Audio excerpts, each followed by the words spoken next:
Salut! Aujourd'hui, nous allons parler de mots français très utilisés au quotidien et qui n'ont pas d'équivalent dans les autres langues, qui n'ont pas de traduction. Pour t'aider à mieux les comprendre, on te donnera des explications détaillées et des exemples. C'est moi qui ai créé tous ces mots originaux. Je suis très créatif car je suis le créateur de la langue française.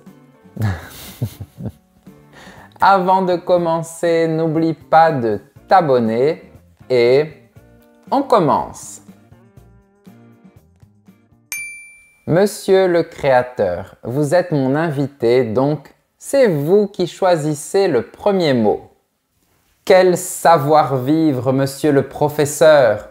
Vous êtes très gentil de me laisser commencer. Et c'est justement le terme savoir-vivre que je voudrais expliquer à nos téléspectateurs. Le savoir-vivre est la capacité à se comporter de manière appropriée en fonction des normes sociales et culturelles. Par exemple, pour respecter le savoir-vivre, il est important d'attendre que tout le monde soit servi avant de commencer à manger.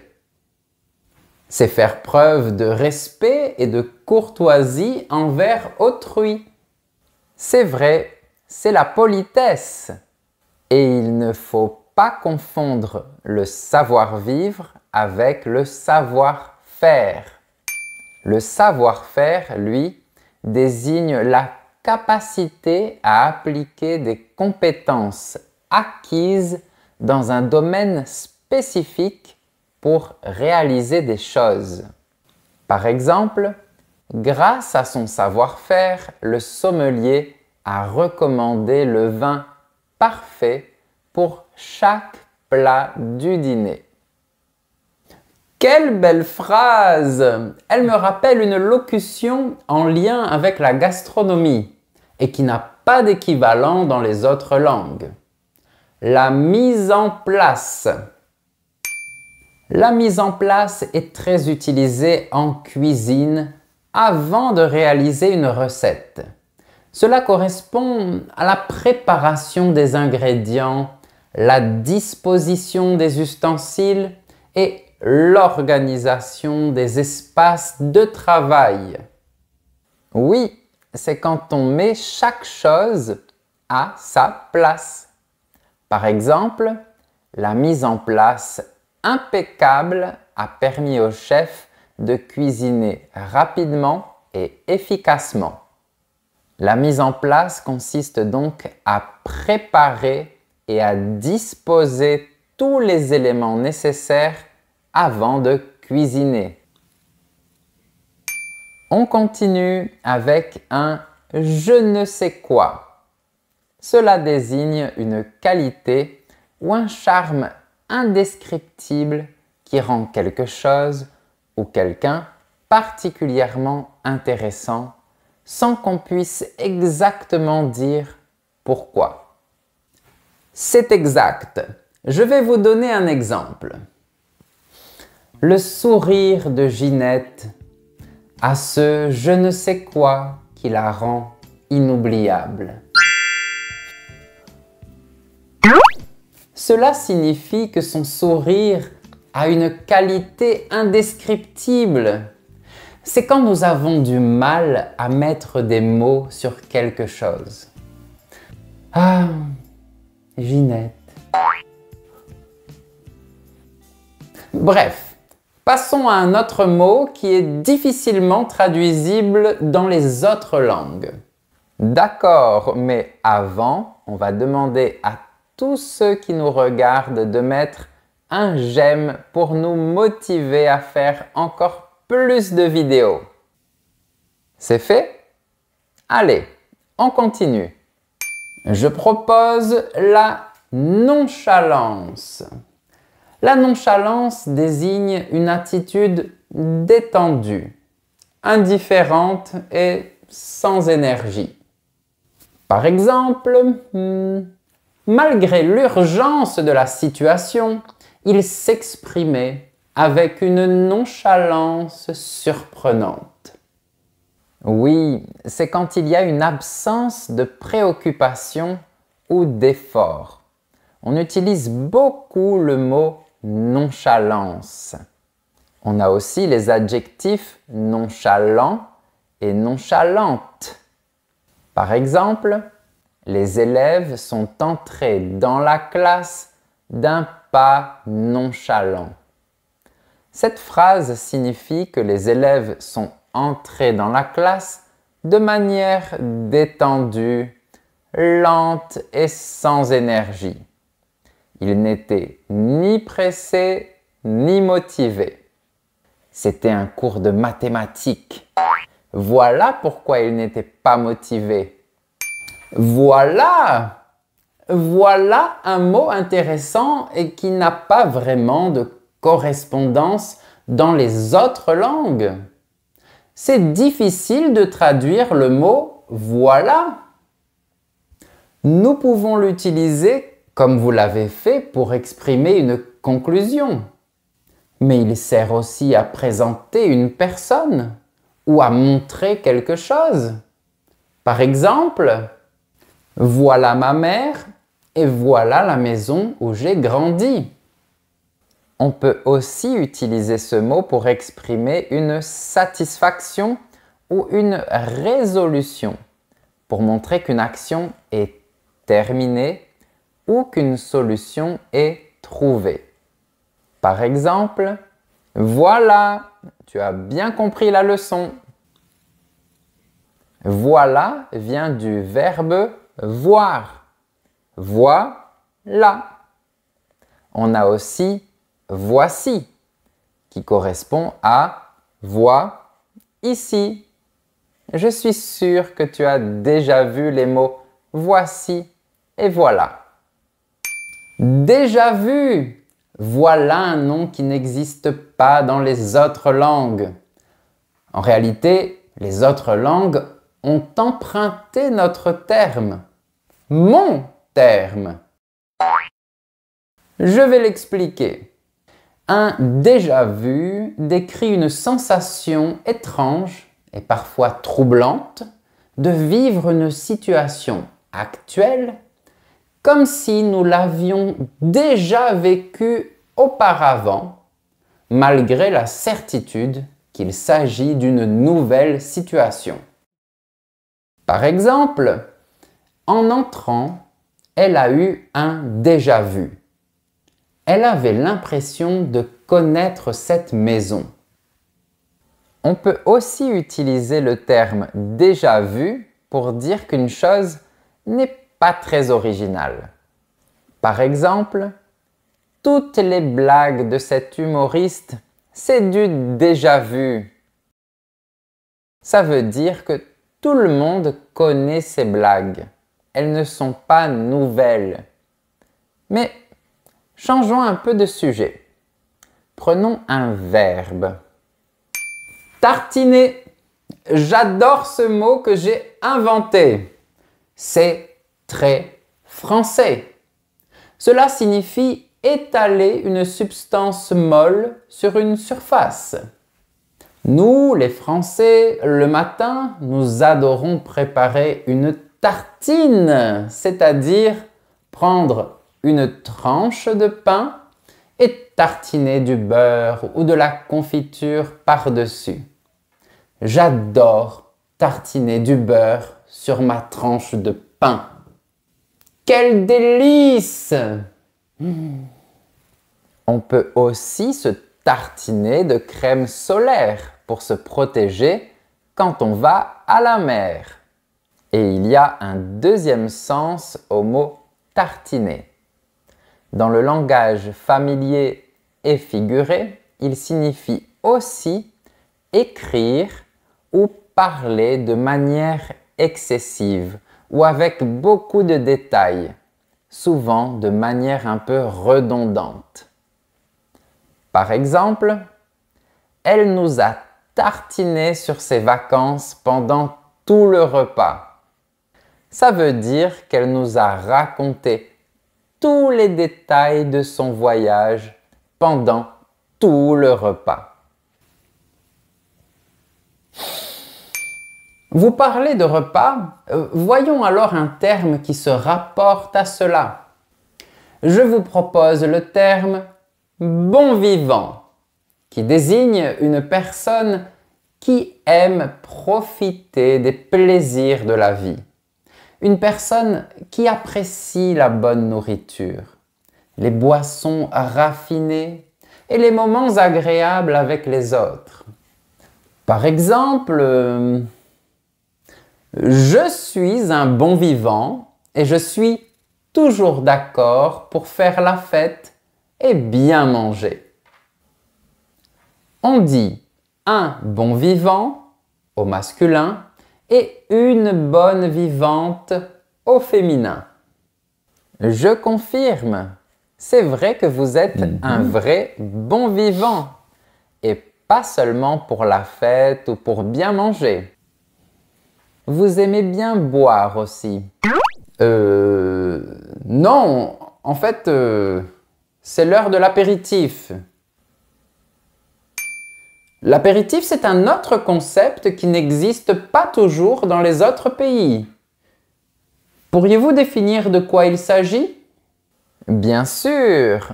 Alors, l'apéritif ou l'apéro, c'est une boisson et parfois un petit truc à manger avant un repas pour stimuler l'appétit et créer une atmosphère conviviale. Voilà un exemple de phrase. Avant le dîner, on a pris l'apéro dans le jardin avec des cocktails et des olives. Santé! Santé! Pas de cocktail pour moi, je préfère le vin. Le vin, c'est sacré, surtout s'il vient d'un bon terroir.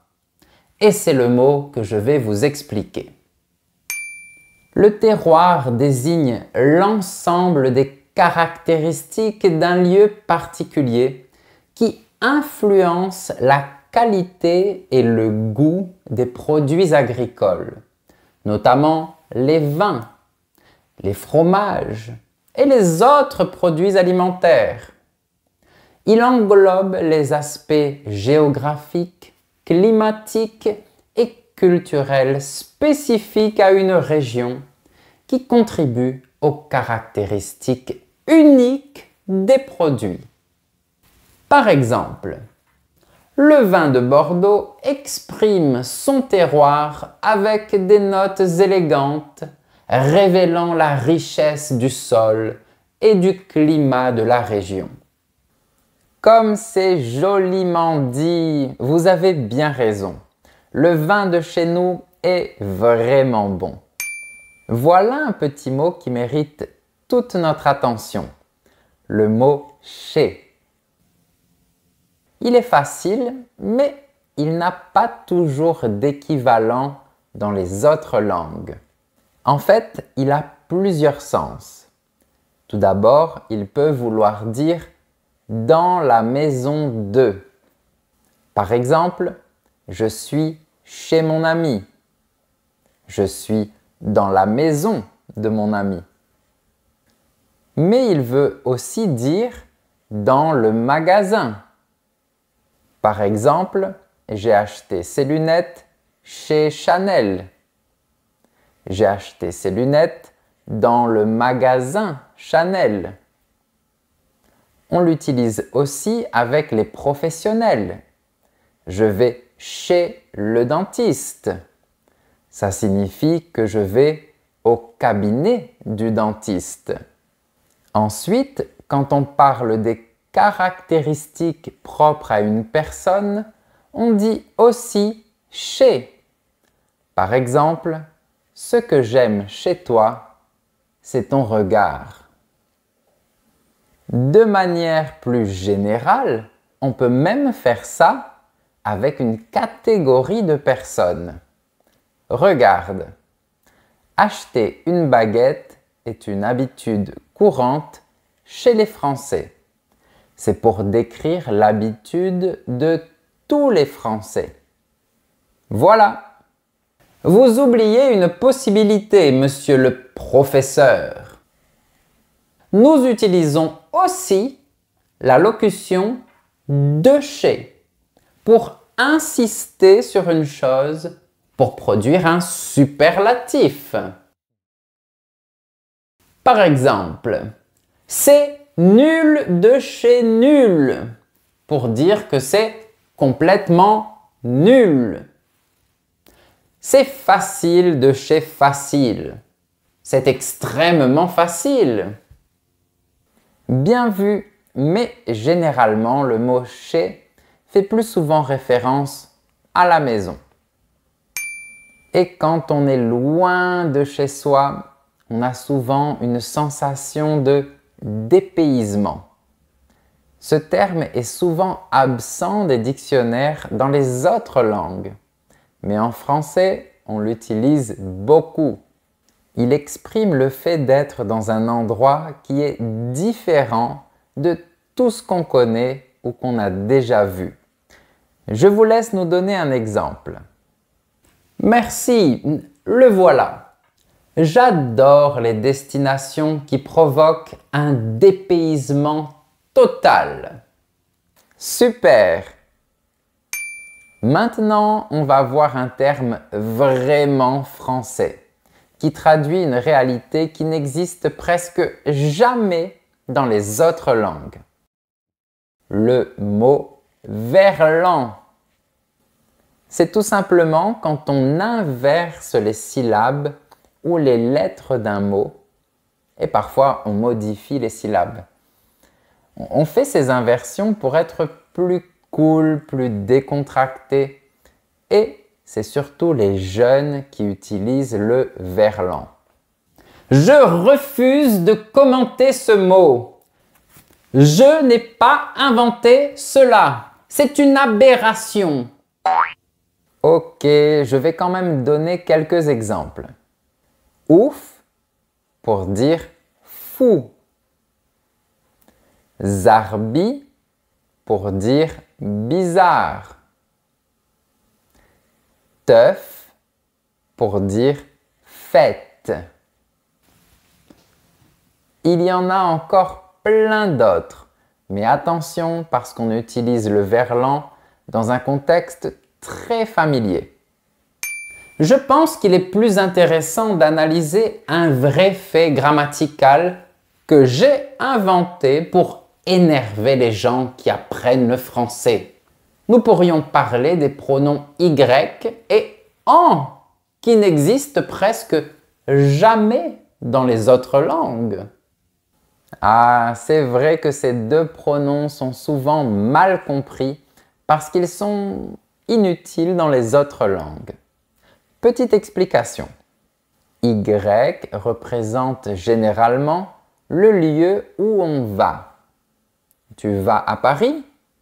Oui, j'y vais. C'est vrai que ça peut paraître inutile de mettre un Y, mais c'est obligatoire pour remplacer à Paris. Et le pronom en remplace généralement un complément qui commence par de, du ou des. Par exemple, tu veux du vin? Oui, j'en veux. Le pronom en remplace du vin. Bon, en fait, il y a plus de choses à dire sur ça. Mais j'ai déjà fait des vidéos qui expliquent tous les pronoms. Jette un œil à la description de la vidéo.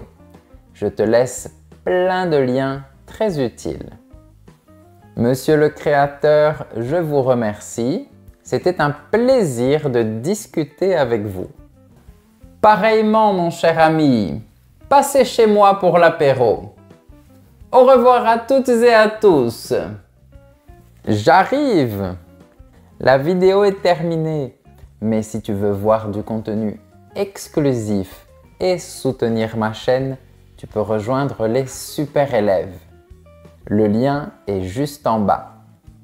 Tu pourras aussi connaître mes différents réseaux sociaux et mon site internet pour progresser encore plus. À bientôt!